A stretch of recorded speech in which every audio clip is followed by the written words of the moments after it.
can't buy. It resides between my eyes. Walked through the fire, came out better on the other side. See, life's like a beach if you find the sand. And right now, I feel like 100 grand. You are listening to Inspired Insider with your host, Dr. Jeremy Wise. Dr. Jeremy Weiss here, founder of InspiredInsider.com, where I talk with inspirational entrepreneurs and leaders like the founders of P90X, Atari, many more, how they overcome big challenges in life and business.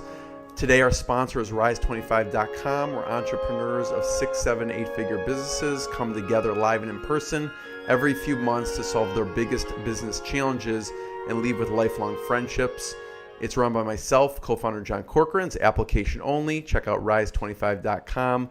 Today, Michael Lovitch also has a groundbreaking event which we're going to talk about. We have Michael Lovitch, who went from founding the Hypnosis Network to co-founder of Real Dose Nutrition, that has had over 360,000 customers, to co-founder of Baby BathWater Institute.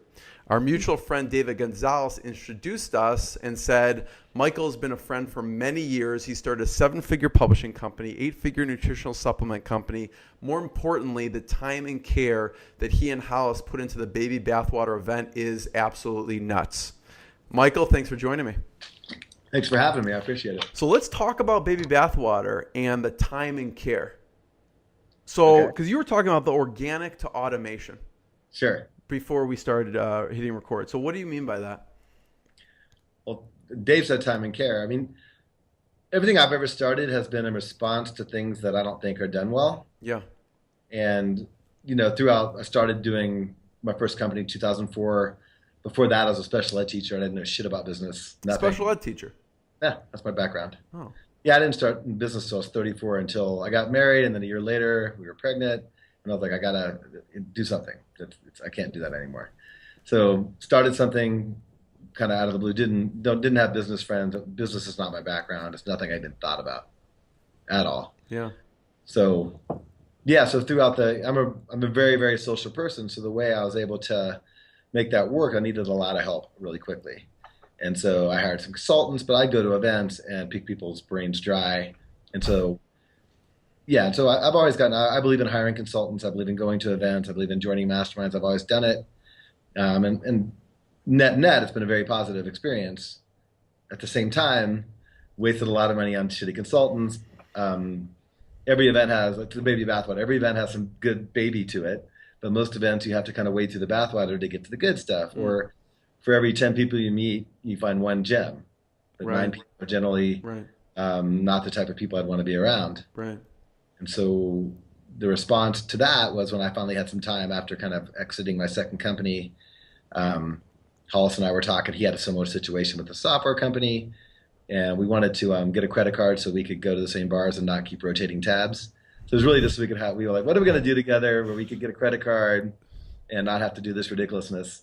And neither of us wanted to create a real company, because I just created 2 real companies and was tired of, I want to spend time with my family. I wanted something I could do that wasn't real, I didn't care about the money. That wasn't why we created it. Right. And let's do something. And what could we do? And we were like, man, like events suck. So you were brainstorming though purposefully that you wanted to start something together. You just didn't know what that was. Exactly. Yeah. So what were some of the other ideas besides Baby BathWater that you came up with that got on the chopping block? Well, we thought about easy stuff, because easy stuff, without creating a real company, coaching together, which we kind of tried, and people pay us a lot of money for strategy stuff, but I don't really enjoy that. Like more the consulting route or that kind of thing. But it was all going to be something stupid, nothing real. That was the criteria. Yeah. No, I love to hear your path to Baby BathWater. Yeah. So what else did you think about before you're like, this is the one, this is it? It was pretty quick because I was just trying to fill up time, and also I didn't want to sit on my ass, so I wanted to do something. And we were talking like, what do we like? And I think the thing I liked most about being an entrepreneur wasn't running the business; it was meeting all the other entrepreneurs. I kind of found my tribe. I mean, not that I didn't like other special ed teachers, but I found once I started hanging around with other kind of bootstrap entrepreneurs, I realized, wow, I think this is where I belong. I just fit that way, and I made a lot of friends very quickly in this community. And I realized I liked him, and I just got along with him. So I was like that. So what's the best thing? What if there's the best part about what I was doing. It wasn't running the companies. It wasn't selling the pills or the publishing. It was the people I met along the way. Yeah. That's what I enjoyed most about the whole thing. And yeah. What was lacking? Because I feel like from my research, you start things out of anger sometimes. Yes. Right? And so like there's something that makes you angry and then you need to start something. Yes. So what was making you angry in the event space? The first of all is the lack of vetting for people. So I know a lot of people who I could name who run events or high-end masterminds who say they vet. I know they don't. I know people in their groups. I know them.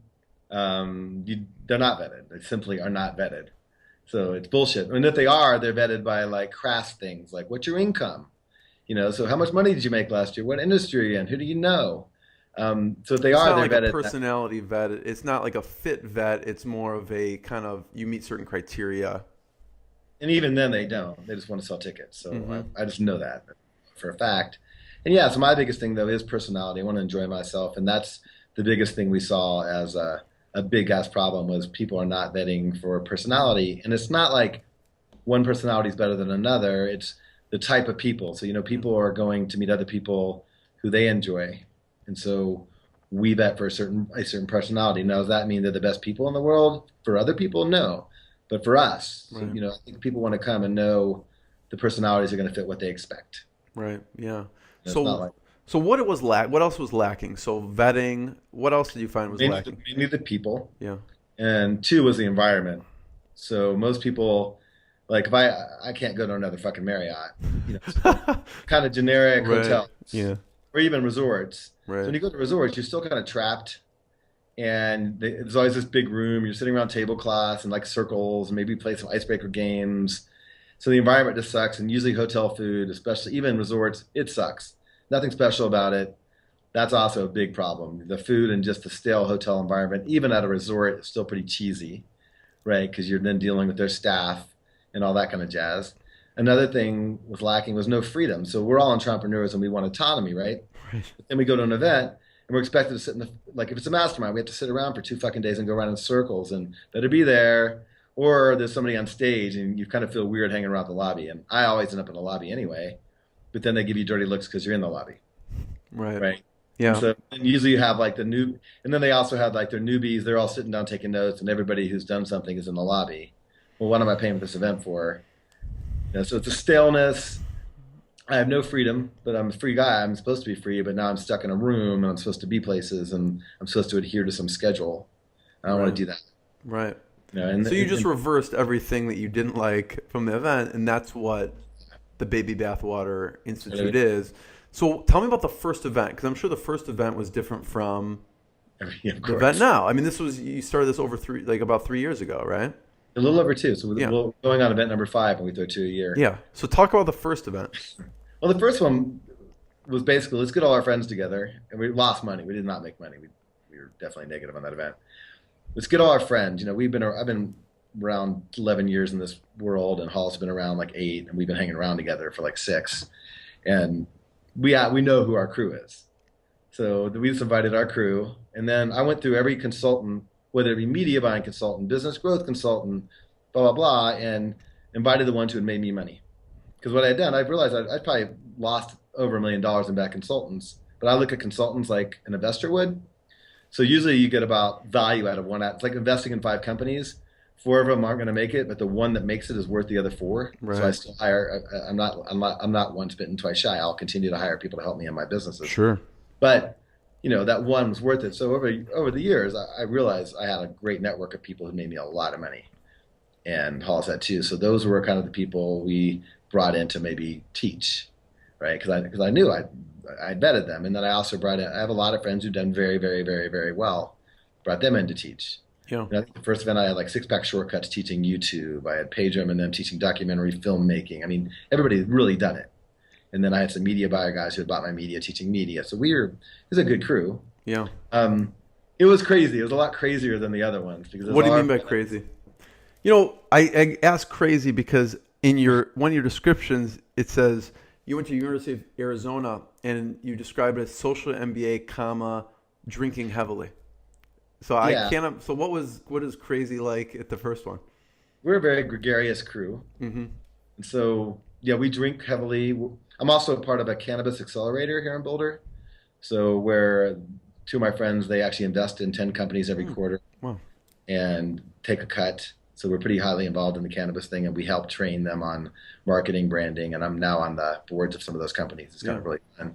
So we have that crowd. So yeah, a lot of alcohol, a lot of really good weed, maybe some other extracurriculars, good music. And it was all our best friends up in a mountain. We're up there in the middle of nowhere where there's no rules. We can pretty much do what we want. And yeah, so it was our event's it's always a party, but this was more on the party side, and the content was a shit show. We had great people, but I didn't have a sense of how long it would take, and we were constantly on the chalkboard. I was kept changing the schedule. Like now it's run like, but I didn't have any idea how long things would take. So it was nuts. It was chaos, and we were so busy running the event that I thought it was a shit show, but then everybody loved it. Yeah. So I didn't realize till the end how great it was. I thought it sucked at the beginning, because I'm a negative sorter, so I notice what's wrong. And Hollis is more of a positive sorter. We're really good on partners because Hollis is one of those guys, and more of a dreamer. And Hollis adds great shit. Hollis is, if you don't know him, he's a very exciting guy, really fun and really creative. So Hollis is always adding cool shit, and I'm always eliminating bad shit. It's a good combination. Yeah, so what have you eliminated? What did you eliminate after the first one because you thought it didn't work? Or maybe not even the first one, but in general, what you found? We eliminated a lot of people that shouldn't have been there. Mm-hmm. So we always cull the herd. Curating it, yeah. I'm getting a better idea who belongs and who doesn't. And it's not a value judgment. I think that's another thing I need to make clear. Just because you don't belong at my event doesn't mean you suck. It just means you don't belong at this event. Right. Like it's very, just like our event's not for introverts, for example. It just doesn't work. Are introverts great? Yes. At our event, not a good fit. And I'll get on the phone with people who want to come really bad. And I'm like, it's just probably not the best thing for you. You don't think you're going to, because you have to make your own way. Mm-hmm. That's not a bad or a good thing. So we kind of learn, like, what type of people are going to gel and who's going to get something. I don't want people coming to my thing if they're not going to get something out of it. Yeah. Yeah. So it's your reputation. You want them to get value. And the other people don't do well because it's all about the people and the way the people are the product, right? So more of that. So one was the people. Two was just being better organized. Also we charged peanuts the first one too, so we were at a loss. How did you decide what to charge for the first one? Well, we didn't need the money, so the first one was just to get them there without any resistance. Yeah. It was you really just want to charge like a nominal fee, just so they're somewhat invested. They're not coming for free. Yeah, and also I didn't know if it's going to be great or not, so I didn't want to. What could I promise? What am I going to say it does? I can't promise shit. So I just wanted to I didn't want to spend too much time having to talk my friends into something, taking all their money. Right. Yeah. So, yeah. So spending more time on content. Content was good that first time because we had amazing people, but I didn't really set them up. I didn't have them really prepared right. I didn't make sure they were prepared. So now I take a lot of time to make sure people who are sharing at my event are prepared, and I go over it with them and make sure they know what they're doing and make sure they're going to deliver. There to show up and teach your shit, right? So some people rocked it, some people weren't prepared, and their content sucked. So do you have to look it over now ahead of time, or what do you have them do now? Well, I go through it back and forth until we're both happy with what they're going to share. Yeah. I have a really good idea what people want now. I didn't then. Yeah. Yeah. It was very laissez-faire back then, right? So I mean, still now, you have a fair amount of freedom. It sounds like still, right? For the content presenters? No, not the presenters, but just in general, it seems like people have a freedom to kind of go. There's a couple. I mean, talk about the format a little bit. Yeah. So a big thing we wanted is that, you're free people, and there should be shit to do. Yeah, you go to these shows and you're kind of stuck at a resort, or stuck here. Maybe if you're lucky, the resort has a swimming pool, you go swimming or whatever. But the idea is that during the two big content days, there's always two pieces of content to choose from. Right. So you might be learning like Facebook from Maddie Connor, like the best, buys for Dollar Shave Club in one room, and there might be how to build a virtual team in the other room. And there are really big facilities, and you can go do what you want, and then or go skiing, or go for a hike, or grab a bottle and go for a drink with a friend, whatever. I don't care, or go for a nap, and you're never missing because there's always two things, so there's no center to be missing from. Right. Right. So you choose. So there's different tracks for people. And I tell people don't go to content unless you're into it or you're cluttering up the room. So if you're not into the thing, one of those two things, don't go. There's plenty to do. Right. So the idea is during the daytime, do what you want. And if you want to learn specific things, great. But the people who aren't speaking are just as good. There's so many people because it's a very heterogeneous. There's so much to learn. Right. And I also tell people, the content's great, but what are you really going to learn in like 90 minutes? You're going to learn about something. And a big thing we do that's different is I make the speakers pay. That is different, yeah. Because I don't want them feeling like a speaker. So if they don't find it valuable to be there, and they have to be there the whole time. So there's no hitting. I have some big deal friends who are like, well, I'll stop by for a day and do my content. Like, no, I ain't working. Whole time or nothing, because it's a community that's being built. I want you, and they should want to be there. And then, so the frame isn't that they're speaking, it's that they're going to share some shit. Right, right. They're not speakers. They're people who pay anyway. Yeah. And a lot of speakers are people who've attended the time before. I'm like, and then they blew people away. I'm like, can you teach this? Right. So then most of the people who speak aren't people who would speak on stage types. Right. And then of course I allow no pitching, and then I allow no pitching even from audience. So people who aren't sharing content, it's not a place where you're allowed to go pitch your wares or go ask for a JV or ask for, will you support my book launch? Like none of that. Everybody is safe. That's another thing I found is you want to go let your hair down. We're really about safety. And what I mean by safety is safety away from douchebags. So right. I might have a really great marketing people, because it's a nice blend of 80% of people have they're probably 7 and 8 figure companies. It's their first or second rodeo. They're selling real things, outdoor clothing, supplements, all that financial stuff. They're selling something, right? And then I do have 10 or 15% of the people who are amazing media buyers, amazing designers, amazing funnel guys, but they're still entrepreneurs. They run their own companies. Yeah. They're not allowed to solicit. But tell them if they give enough and help enough people, later on, people will just come to them. Yeah. You can be reverse solicited, but that's it. Right. And then I have 10% of the people who kind of in my life who will make more money than I'll ever make because I'm not that ambitious, who have bought and sold 10 companies, and they talk a lot about, are you building your company for exit? Right. So another thing we changed was the first one was mainly marketing. And we had some of the best, I think, in the world at this digital marketing thing. Now it's half business growth, half marketing. Mm-hmm. What happened is these people, they got their, I have some high 8-figure companies coming. They're like, yeah, great. That Facebook thing looked great, but who do I hire? And these are founders. They're not going to do this stuff. Right. So it's cool they see the marketing, but then they also want to know, they're really more interested. How do I build this team? How do I build my team out? How do I really manage cash flow? How do I sell this thing? How do I create another company? How do I free myself?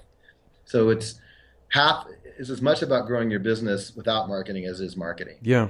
And then my job is to get the right people at the event. So I got that all covered. And then I also so every year, every event, we make sure it's more and more heterogeneous. And what I mean by that is there's always pockets of people, right? So you have in the supplement world, they're all learning the same shit, right? And then they're all using the same software. And then if you go to financial services, they're all using the same shit. You go to the biz op world, they're all using the same stuff, the same funnel, the same tech. There's so much great tech out there and so many better ways to market. And so our job is to bring a diverse, so that way somebody in another industry will have your problem solved, but they're using software that actually works. And fuck Infusionsoft. If anybody's on Infusionsoft, just go home. My event, they'll go to my event and they'll get off Infusionsoft. What do you recommend for people? That's the thing. That's the problem with this whole digital marketing crap is that everybody thinks there's one way or one solution. No, you look at your business model, you analyze your models. People pigeonhole. What functionality do you need? And then you architect a solution around that. Everybody's like, what do I use? I'm like, what are you doing? Are you a large SKU e-commerce company? Are you a ascension model where you going to sell this and then sell coaching? And, that crowd is, I think in digital marketing, you guys do, it's a very big world of, I'm going to teach you how to make money world. And we limit those people. We have a couple, but that's not the brunt of our people. I call them the I'll teach you how to make money crowd. Right, yeah. That's completely different, yeah. Yeah, I got people like Garrett Gunderson. I mean, some people that I came up with that are good friends. So I might have maybe 5% of the crowd is that. And I'll take them if they're great people and they're innovative and they're doing great work. So I don't say you can't be a person who has that model. I would just say generally more and more for regular business, not the business of teaching other people business. For sure, yeah. A lot of other masterminds, it's all those same people.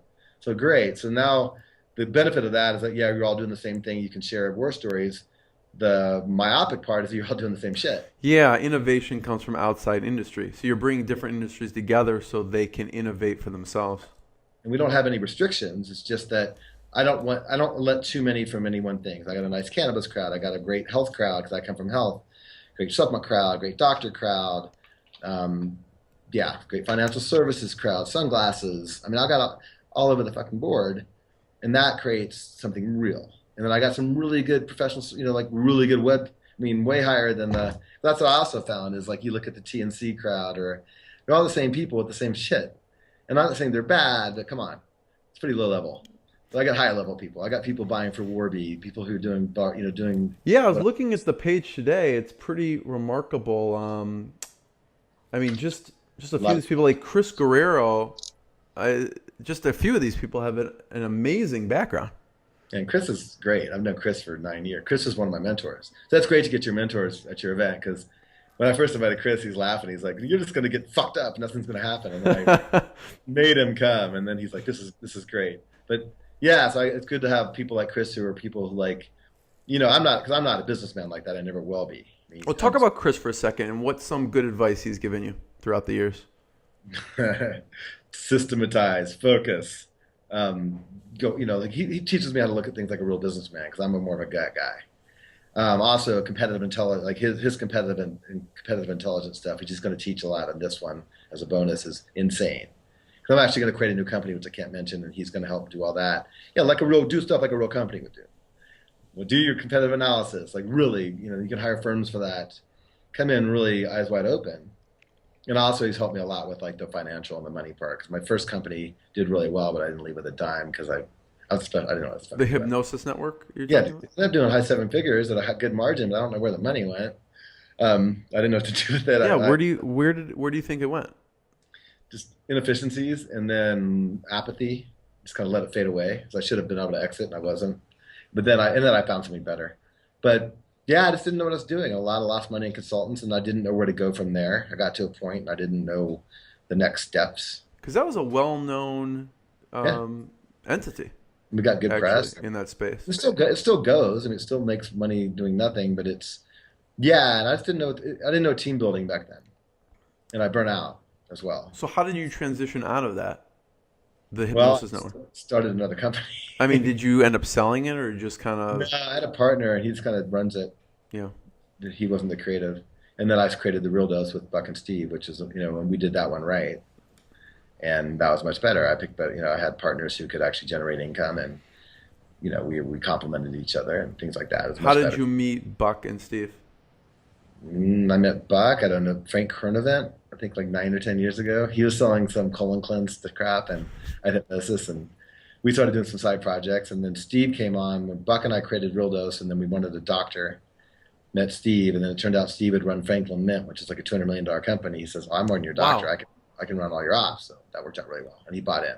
So talk a little bit about, I want to go back to the Real Dose, because I like the anger, that certain things anger you, and then you create it. But about Baby BathWater, talk about a few of the speakers that blew you away that even you were surprised about.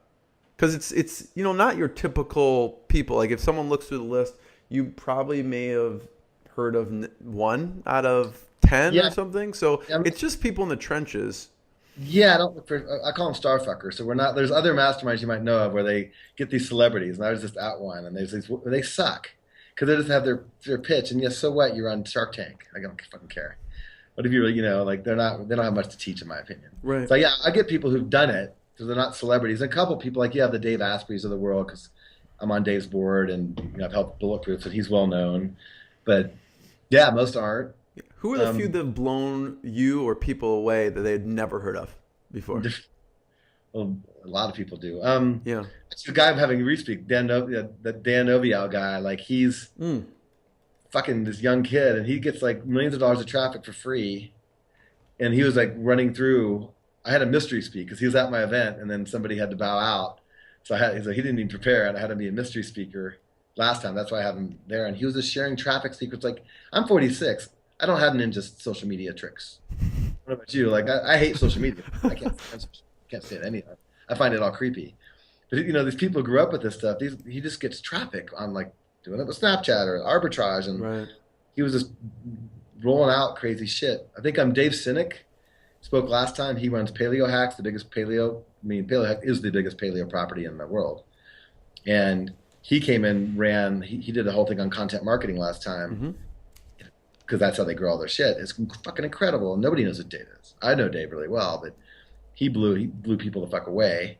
And then like Esther, I guess people know who Esther Perel is because she's a best-selling author and all that. But she did a thing for us on founders relationships, not on male female. And people like crying. It was crazy because people were crying at the session. That one, because it was like people are co-founders, and it's a deep thing. I think you spend more time with your business partner than you do your wife in a lot of ways, and it's very stressful, and nobody talks about it. And she went through, and she's a relationship scientist, not just it's not just male female. It's not. It doesn't matter what's romantic or not. It's the same science. And she was talking about, are you a good partnership? Yeah. And then the framework of what a good partnership is, and people were like, "Whoa!" And I think people were upset because they realized they were shitty partners, not because they're. I think people they were upset at themselves. You mean? Yeah, it's more about that. It's more like, oh wow, like I'm not. That's not the way I'm looking at it. I don't think we. And it's funny because Hollis and I then we trade with her, so we help her with her marketing, and she's our relationship coach. So what's been groundbreaking for you from her advice? Well, she's just a savant with us. I mean, her biggest thing is that the way to look at partnerships is as I do this so you can do more of that. So the idea of a partnership is, you do things, and if both partnerships look at it like I'm doing this so that you can do this. So the idea of a partnership is autonomy, not being together. So the idea is what I do or what my partner does should make me more free. Right? So you're supposed to free your partner up. So if you start looking at that's the way you're supposed to look at it. How can I free my partner up? How can I give my partner autonomy to do that they enjoy? How can we work together so that my partner, because I love that, because you should like your partner and want the best for them, right? Not like I'm mad because they didn't do this, and you always have this partner grumbling, I'm stuck doing this, and right. But if you're thinking about, I don't want my partner being stuck doing that because I want them to be free to do the shit they love, and they're thinking the same way, really good things happen. And then that's the macro version. There's a lot more to it, and then she's this. Hollis and I can say we're doing great, and then she can just crack us in 1 minute. It's crazy. Like, so what do you free Hollis up to do? Because you also have to have kind of complementary personalities and skills in a sense. Yeah, there's parts where we like to do it together because it's the fun part. Yeah. Hollis gets to do the adventure stuff because, like I'm the 46-year-old. He likes to go skiing, take people skiing every single day or every single. The people we have like the Lovitch people. I'm like the fat, middle-aged guy who likes to drink a lot, and I'm at the lodge a lot, and I might take people out for a little slow hike, and then he's out like with the cat, and he's taking people because we have like half and half. We have these people come. Where we throw it is the biggest skiable landmass in the United States. It's amazing skiing, and Hollis knows that mountain, so he'll take people like on cats to places you shouldn't be skiing, and so he gets to do that. And like he was just traveling to Canada to network, and so he's able to do all these adventure trips and do that. I'm taking care of the content. Yeah. I'm more the old guy. I'm taking care of more of the web stuff and the back end stuff for the company. He gets to do the adventure, but then the actual events themselves, he probably does 75% of the work. Really? Yeah, because his summit where we have it is he's a member of that. Like he's a founder of that group, so he knows it better than I do. So he's at the actual event. He probably works harder than I do. What do you do? What do you like to do at the actual event? I run the content. Yeah. And then I have a lot you're of making sure kind of everything, the content is going smoothly. The education part works, and he's making sure people are getting the time of their lives. Yeah, it's a good combination. And then I like to do what I like to do. I like to drink with my friends. So I'm running content, and then we're drinking a lot. We like to sing a lot. We have like a lot of acoustic music because we're older, so music's a big part of our lives and a big part of we spend a lot of time on music. We have some really good band. Like I have a house band now, and we do bluegrassy stuff and blues, and people sing a lot. So it's very campy, like a big barbecue. Right. So our barbecue, chill, not like trance, like not like Burning Man crap. Like it's, so I mean, these things, are a lot of work, right? So what's the hardest part for you guys about putting these on? The event's easy. Yeah, we got that dialed in. That's just fun, and we got a great crew now. I mean, that's what we've evolved to. We have a great team, and we come in and we do the same place every time. So event's easy. It's the hardest part is really just vetting all the people. I mean, I'm on the phone all the time because I turn down the majority of people. So there's certain referral sources that that are pretty good that I like Gonzalez. Like I don't accept everybody from Dave. I turn down a lot of his people, but he has a pretty good idea because he's been, and I've known Dave since like '98. So I've known Dave 18 years. So he has a good idea. He said you were the one who got him into digital marketing, I think. Yeah, time ago. Yeah, he was like, we knew each other in like our late 20s in Austin. We were all losers, and then we all separated for a while and did the married thing. And then I was doing well at Hypnosis Network, and he wanted to get involved with that world. And I introduced him to like Matt Gill and Wilkie and those guys, and got him a JV manager job because I knew he could sell ice to Eskimos. So it wasn't hard to recommend him. He just wanted to get in the world. I'm like, oh, those guys are looking for one, and he got the job and he rocked it. Mm-hmm. I didn't have a problem recommending Dave. But yeah, I got him. But we were buddies before, and he just wanted an opportunity to get involved in this world. And I didn't have. It was easy to. He has that skill set. It wasn't hard to recommend him. He didn't really need anything beyond that. I mean, once you let it wind him up, watch him go, he didn't really need my help. What else is a fit, Michael? I mean, extroverted. Someone has to be extroverted. What else is a fit or not a fit? First of all, we look for, are you fucking a nice person? So that's a good criteria. Yeah, that's the number one criteria. Yeah, yeah, by far. So you can just tell when somebody's nice or they're douchey, and you can also tell when somebody's a blowhard. So it's more what they aren't. Again, like I look for, because people get on the phone with me, to get on, they want to go or whatever, and I don't have like questions for them. I just start talking to them. I just have an hour, and I usually try to help them with their business or whatever. Just add value. Yeah. If I don't at the event, I'll still help them because it's not a value judgment. But yeah, I look for like, are they assholes? Are they show offs? Like, are they listening? If they start telling me how much they make or what they drive, that they're done. If they're talking about people in a certain way, it's a feel, like, so I'm looking for nice, and then I'm looking for, do they have a useful skill for the group? So that could be anything though, right? But so the whole idea is that we have a nice group, and I want to know that that person can add some value to somebody. Right. It could be there, but it doesn't need to be I can build fun. It could be I'm really good at dealing with people's personal issues, whatever. Right. There's something that it doesn't need to be a hard business skill. It could be just like wow, or that person's going to make people smile all night, like whatever it is. But mostly some type of business skill, or they've done something that wow they could add to the conversation. So I'm looking for that. I'm looking for, we call, are you a giver, not a taker? So there's givers and there's takers. We call takers Hoovers. You talk to somebody and you're like, they just suck you dry, and then like, wait, what? Hoovers, right? What happened? Like I'm tired now, and I got nothing. So none of those. Kind of energy suckers. Yeah. So are you value added energy? Are you going to give energy to the group, or are you going to take it? Right. That's the big thing. And then on the business side, the biggest criteria is because again we have the 8-figure. I got some 9. I got blah blah, and then I got rookies. I don't care. And I always give like 10% to rookies who I just think are super fucking sharp, and I give a shot. Right. So I want diversity that way. Yeah. In all things. But where's I going with this? Oh yeah. No matter what it is, it's not for me to judge. Got to give a shit about what you're doing. So you got to give a shit about the customer. So if I talk to somebody and I get the feeling that you don't really care about what you're selling, or you don't care about the customer, and there's a piece of data, I don't want you. Yeah. So. And that's the business conversation. So I'm not really, and you can tell that, I don't say, do you care about your customer? You can tell by the way people talk. Yeah, for sure. So I want people who are in it for what they're doing. And like I got, we have a tequila company. We have a lot of beverage companies. We got like Hum Kombucha, which is in all the stores. Oh yeah. Live Aid Beverages come in. They're one of the biggest beverage companies in sports. But yeah, they want to make the best thing. If you're going to be a tequila company in our group, you better make the best fucking tequila in the world, or try to. Right. In outdoor, we have a lot of that. If you're making the best, you're making outdoor clothing, like Mountain Standard, they're our avatar. I mean, they want to make the best, or I don't want them. Yeah. I don't want people just in a business because there's a good opportunity. Right. Yeah. I'm doing this business because I saw it in the one ads, and I'm going to do a McDonald's franchise. No, that's not who we want. Right. So even like the BizOp thing, most people in BizOp don't give a shit. I was talking to your partner. It seems like you guys do. So that's fine. So because most people in your industry don't, that. Yeah. But then there's some good ones. So they could be. So it's more about that. Are you really in it for the customer, or are you just trying to make a quick buck? Right. If you're trying to make a quick buck, I just don't want that vibe there. 100%. Nothing against it. It's okay if you're that person. I mean, there's business people all over the world who don't give a shit, and they do fine, and they're coaching Little League, and they're great people. It's not about that. I just don't. They're bad for my event. They're not bad. Yeah. What I wrote out is an equation. You'll tell me if this is accurate. Anger plus caring equals a company for you. Like anger plus caring equals a company. And I saw this with Real Dose, right?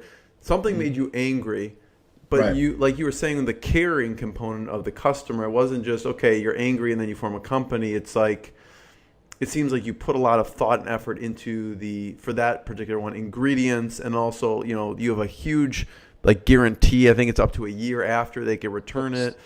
Talk about what made you angry in that particular industry, and then what you did. Because the supplement industry, and still is it's a shit show because people.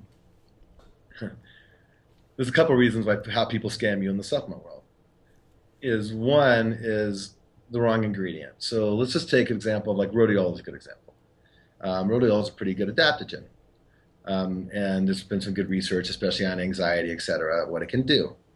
However, the research was done off a Siberian strain with a certain extraction method. Right. And there's also research on a Norwegian strain. There are actually different results. But those are the only two places that has any research that's sourced. And it's not only the source of it, it's the extraction method. Right. Right? So then you see all these people putting rhodiola on their stuff, and most people it's just shipped from China. And as you know, like common sense. So a tomato grown in really good organic soil and everything is going to have way more lycopene and nutrients than a tomato grown in some like fucking grow lab. Right. Yeah. So it's that's the one scam, is that they're not giving you the right ingredient, right? Yeah. And then the next thing is extraction. It's, not the whole herb; it's the certain actives in it. So have you research? Do you know how much active is in it? Because that's really going to get you the results. So you see all these people I know in the industry, and they're putting like this whatever cure, and they're listing these ingredients like in big pictures and does this, and I know they don't have the right ingredient. And then the next thing they do is they don't put the dose using the research, right? So they just put it in there so they can put it on the label. They put its proprietary blend, which is a big scam. Right. So run away if you see a proprietary blend, because that means they don't have the right amount. Right. The wrong ingredient. So that's our tagline: right ingredient, real dose. Right. So how do you decide what type of product you're going to sell? Well, for that company, because we had done so well with weight loss, like the hypnosis program we had was huge, and then all our affiliates. So I had a huge list and following in that with a high integrity. That's what happened. I had this huge list of people who wanted weight loss, and all these supplement companies came to me wanting me to endorse them. I was a doctorate in physiology, and I'd ask her, I was like, I didn't know a lot about supplements. So I asked my mom to review them. She goes, she was the one who told me how much crap this was, and I couldn't endorse any of them. So I really created that so I could have something I could recommend. So I went there. I wanted to create a product that I could feel good about, and then market it appropriately, and not with a bunch of magic crap. I don't believe in magic or miracles. That's a tough part probably about your competitors with their messaging with weight loss, right? Mm-hmm. There's probably people making a lot of claims, I would imagine. Yep, but we killed it because one is we buy media. That's the thing is, I do really well marketing to New York Times readers, so I market to smart people. So nobody was marketing like that, and they could see through that. And we were able to buy media when nobody else was. So all my friends are coming up to me and like, "How are you buying so much?" Because we spend like $40,000 a day. Like, how are you able to buy so much on Google? I'm like, what do you mean? They have no problem with us. I can prove my claims. Is that why? Because you could back up your claims. Yeah, I had all my white papers. Yeah. So when they would come to me and say, compliance would come out, I said, no, I can prove everything here. And then I didn't write outrageous copy either. Right. So we won because of that. Because now Facebook's getting really lax. I think they're making a big mistake. Facebook right now is very easy for some reason, but you always see ebbs and tides on the media buying. They'll get hard again. They were hard, but we never had a problem. When everybody else was like trading out cards, they're on, they're off, we were consistent. So we never had to fuck with that. So you grew up in an academic household, I think you said. So what was it like growing up? Was it like very science background or? Well, no, I mean, two professors. I mean, a law teacher. Both of them were professors. Yeah. So when you were growing up, what did you want to be when you grew up? I wanted to be a bartender. You did? when you were like 7? No, not like a junior high. That's when Cheers was on. I wanted to be Sam Malone. Like everybody else. That was it. But yeah, in college though, as I started to get into it, that's when I wanted to be a special ed teacher. I wanted to do that. That's interesting. I didn't know that. For some reason, I thought you went into sales and then you went into the Hypnosis Network. So I didn't realize. I took a couple of years off, and I did some high tech like sales through the channel kind of stuff because I can sell complex stuff. Yeah. That was database and key encryption management. Yeah. This is selling to chief security officers is really fun. Yeah. Michael, what's the vision right now? I know, like when you first started Baby BathWater, you had a certain vision. What is it now? Now that you've done it for almost 3 years. We're still figuring. I don't think we're big vision guys. Yeah. We're still figuring that out. We're to make the events better and better, and I think we're going to expand to Europe. We're looking into that, so to throw better things, and also a vision to make it more of it's more organized. Like, it's been so grassroots, and it's hard. Like, we throw parties and it does well now, but to treat it like a business has been a struggle because it didn't start like that. So the vision is to make them better and better people, and then expand the footprint, and then maybe do some publishing down the road, because we have so many. Because I think that nobody really has there's other cool things too. There's other cool masterminds, but nobody has that they're all a little more insular. I don't think anybody has the kind of diversity, and I think if we want to start taking the people who are coming and the people who are sharing, and maybe create anthologies and things like that. We thought it'd be kind of cool to take the people we have and publish some of their stuff and create. Yeah, because you have some rock stars. Yeah, we thought maybe have letters from the tub and create volume 1 and create some books and some stuff like that. And then we do have we have a member. We did the membership thing after the last event because people wanted more, where we have an online group. Oh, you do? Okay. We have smaller retreats on the back end, but you can't get into that until you know it very, very well. It's kind of a 1-by-1 thing. Mm-hmm. And this was our first year doing that, and it's been really fun. But to make that better, I mean, it's like anything else. There's a lot of bathwater in that. That's the first time I've ever done anything like it, and we wanted to be different and all that jazz, right? So it's been great, but there's been fits and starts. So if we're going to continue to do that, we have to get better at it. So how many events per year do you that's because we have our 2 big Utah ones, which are the ones we're talking about. That's one Eden, Utah. Yeah, which are invite only, or you get referred, and then or apply, and then it's hard to get into. But then we have, for our members, we have 4 retreats that fit 25 people up. It's a summer camp called Gold Lake. Maybe we're in Boulder, 3,500 more feet up, and it's real retreaty, and we have a great time. But that's more of a mastermind. That's where we really get to work. Yeah. And we throw some intensives, with Esther. We have a intensive with Esther coming up for the founder thing. We have a media buying intensive coming up. Yeah. Those are real specific of kind of maybe around a retreat, but you find that people really want this particular topic, or it hits home for them. And then those are half price for members, but they're small. They're little 30-person workshops. Yeah. I mean, it's still not tiny. I mean, it's intimate. Yeah. I mean, it's intimate, but it's still, it's a significant number of people who want to do it. Right. And then that's more members get first chance at those. I like it. Yeah. Love it. Yeah. What have we missed so far from your journey? What's that? We're working that one out. I mean, that's the whole thing. It's always that way, though. It's always a work in process, because, like you said, you want to cut out the things you don't like, and then you want to add things you do. So it will always be like that, I would assume. Right. And we try. I think we added a lot. Our membership's going to do this, and this, and we're delivering, but it's a lot of work. And I don't think we anticipated the amount of. And then we have to deliver, because that's who we are. So we're working a lot more than we thought we would, because it's a lot harder. Right. That's the nature of it. What else do we not talk about your journey that would be interesting? If there's a lesson or a mentor that we didn't talk about that's been influential for you? I don't know, because I've just kind of rolled into it. Yeah. I mean, I guess the biggest thing. Who do you call for advice now? Depends on the type of advice. Yeah. I still call Dave Lacani, who's also goes to our event. I call him a lot he's more my age, a little older, for I'd say overall narrative. If I want to what's the narrative on this thing? Because he's the best narrative guy I've ever met. Yeah. If I'm looking for business advice, I call a guy named John Linton. He's also a member. The guy's incredible. I can't believe he got to our event. And then all of a sudden, he owns a diamond mine, and he does this, he does that. Wow. This is crazy. So, because I still don't consider myself a sophisticated business person. So he's a guy, if I have a business thing, we call him, to be an adult that way, because I'm still not sophisticated with the paperwork and all this kind of jazz. Everyone has their different strengths, I guess. But I have one last question for you, Michael. I really appreciate your time. This has been hugely valuable. I love hearing about this stuff and your journey. People should check out babybathwaterinstitute.com.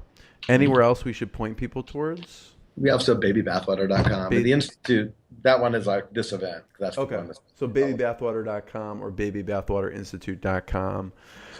So my last question is about you were a hot wings champion. Yes.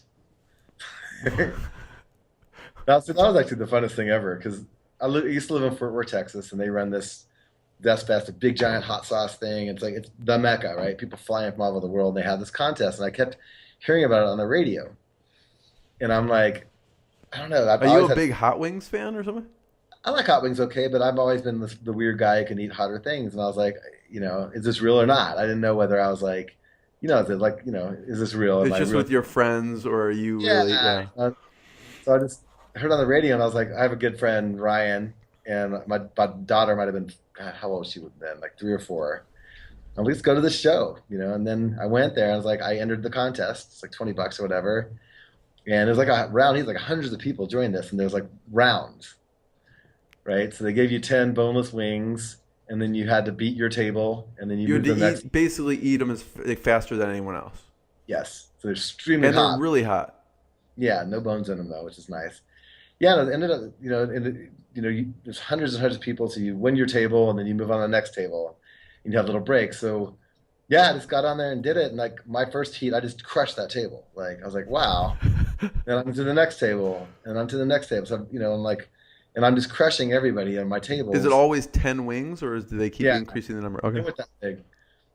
It was enough where you could, that was all part of it. But then I started like, I'd go to the bathroom for breaks, and other guys who were going to go on to the next table, I could see their faces were red and they're sweating. I'm like, and I felt good. But I called my wife. I'm like, I think I'm going to fucking win this thing, man. Like, she came down and then made it to the last table. And I didn't just win. I won like easily. Really? Because they were in struggle. They're struggling because by that time, how many wings have you eaten? At least 50. I mean, over a period of like 6-7 hours. But I just didn't feel the pain, and it was easy. And I actually had beer with my last one. It was great. And they won this big screen TV, which I still have at our house. And it was kind of fun. Hot wings champion. Hot wings. And then I went to my friends. You ever watch Man vs. Food? Yeah, I've seen that. Yeah. There's one where they put like the hottest pepper ever in a blender. Yeah. Because he went to this place in Brooklyn and he tried it twice and couldn't do it. So and my friend Frank was like mafia. He's like, if you come to New York, I'll pick you up and we'll take you to Brooklyn in a limo and we'll do this thing. And I went there, and they had raised it because some other professional eaters came and was able to do it. So they made it hotter. What did they make? Like, what were they having you eat? What was it? I mean, it's hot wings with fucking ghost pepper. Hot wings with the hottest. Yeah. Yeah, it was a lot hotter than the competition. Not even close. But I finished it, and I was like the second picture on the wall of the new hotter one. But then that one. Yeah, and then I had to have some dinner with some friends in New York, and I was walking down the escalator to go meet my friends, and then it was like, oh, fuck. And I was in fetal position all night, and that was the end of my career. You mean after that? I didn't, it just ripped my stomach apart. Oh, my God. Yeah. So I'm done. Never no again. More hot wings. Well, it was fun when it didn't hurt. That's crazy. How do you brought up your wife and your daughter. I don't know how many kids you have, but how do you balance family with, and that sounds like this is one of the reasons you like this business is because you wanted to be with family. How does the family fit in? How do you balance the family with all the businesses? Pretty easy. I mean, we're one and done. So we have one daughter. She's 11 now, going on 12. And yeah, I get to home office for the most part. I might have an office to go to, but I'm always allowed to stay at home. And then my wife doesn't work. And so she's around, and she takes care of she takes care of our life. So she takes care of not only the family stuff, she takes care of the finances. So she's in charge of our money. So I don't have to do anything but work. Yeah. And I do have time to hang out with my daughter a lot and do stuff. And then Baby BathWater is great because Piper, my daughter, comes on my events. She hangs around. What does she think about him? What's her take? She loves him. She's a ham. I think she likes him. She gets to screw around. We make her work a little bit, but I try to make her work, but she acts like she works. But she's social, and we have really nice friends. And so Hollis, he just got here. Like he spends a lot of time with her, and a lot of especially the women entrepreneurs in our group, they pay a lot of attention to her, and the more time with them, the better. So I really like the crowd we have. So she's integrated into our world. Yeah. And then my wife and I go out a lot. We take her out to bars. She's closed down bars with us. So one, and I don't know if you have kids, but one is a part. They're younger. They're 2 and 5, so they're a bit younger.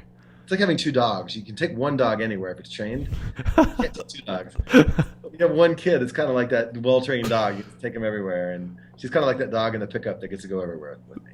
That makes any sense. She's around. What do you feel she's picked up by being around the women entrepreneurs? I have no idea. I just think she just kind of express herself more, and that it's possible. It's interesting because you said, in one of the audios I listened to, you said your mom used to kind of sneak like wheat germ and your spaghetti, like they were into health, and like that point kind of probably you soaked that up, right? Yeah, I did. I was taking supplements since I've been born. My mom's one of those freaks. Always, doing that. So I'm wondering, like, it's really interesting. Your daughter's probably soaking it all up right now, Yeah, I mean, at 11, like she's in that crazy stage. She's hitting puberty and all that. So it's like, who knows what my daughter thinks now. She's funny, but I'm not gonna. I don't know what she. I have no idea. You want to attempt that one? We're having a good time, but right now, who knows? Like, yeah, I mean, because entrepreneurs do different things. They're we're out of the box thinkers. And so my daughters aren't 11 yet, so I'm curious of what you do that's a little bit out of the box with her, just to affect her thinking or what she's doing, or nothing. Maybe she's just around your friends, and that's.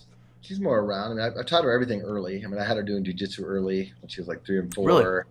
And she could ride a bike earlier, and I let her take more physical risks than most dads would. Like now, when she's a little kid, she was out riding a bike on busy streets with me, and just trusted it. So I've always had her doing things a little early. Yeah. And she has been out. I mean, she's been part of Baby BathWater Crazy Ass Nights, and she's even pulled all-nighters. Well, she'll not. I mean, of this, we office in this little mountain home up here, and we'll have a lot of people over, and people will pull all-nighters sometimes, but they're, with aid, and she'll stay up till 9. She has that kind of energy, so she gets to see the weird. And as far as what I push her real hard, she's kind of gifted at math, so I push her real hard in that. We play a lot of numbers games. I don't do too much. Yeah. I'm not deliberate. I don't have her on this going to be an entrepreneur. I'm not like no, yeah. It's interesting. Things just going to happen. Yeah.